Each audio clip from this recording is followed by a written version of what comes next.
Professor Haraldson and his translator climbed the steep steps to one of Sri Lanka's most recognizable landmarks, the famous rock temple of Dambulla.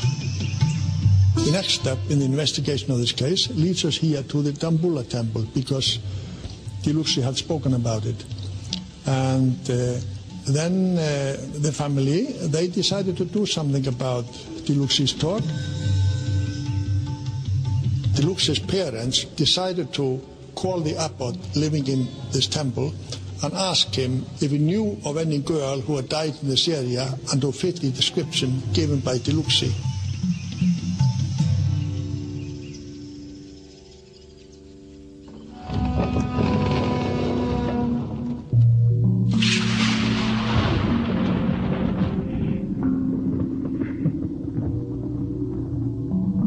In most of the countries where we find these cases, there is a belief in reincarnation. If a culture principally allows for the concept of rebirth, does that make reports of previous lives more likely?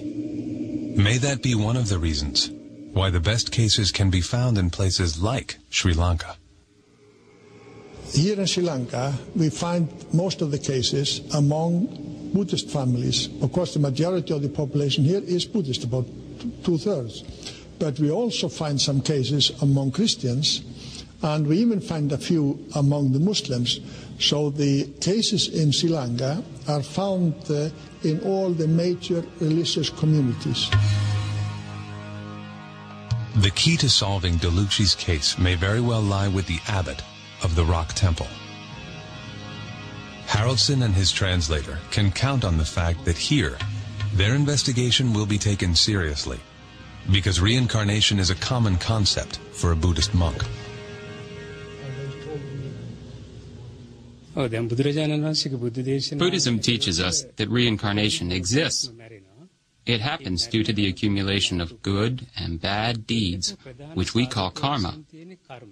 Our desire to live in this world pulls us into our next birth, and the number of good and bad deeds we have performed determine the circumstances of our next birth.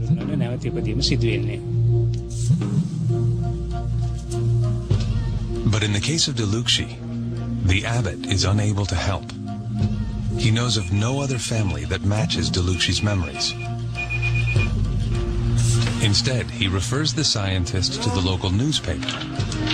A personal friend of the abbot's, a journalist, decided to investigate Dilukshy's claims after speaking with the monk. This is how the story continued. Mr. Apipala, he learned about the case. He went and interviewed Dilukshy and the parents about what she had been saying about a previous life. It was then published a few days later. And this newspaper has a distribution all over the country. For the journalist, it was a good story.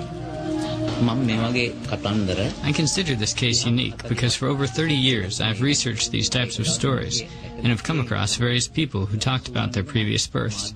But this one is one in 1,000. His readers were enthralled with Dilukshy's mysterious memories and the remarkable details she remembered.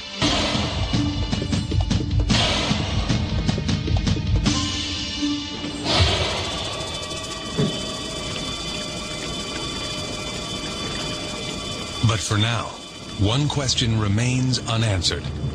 Will the scientists find a match to Dilukshy's memories of an earlier life and death?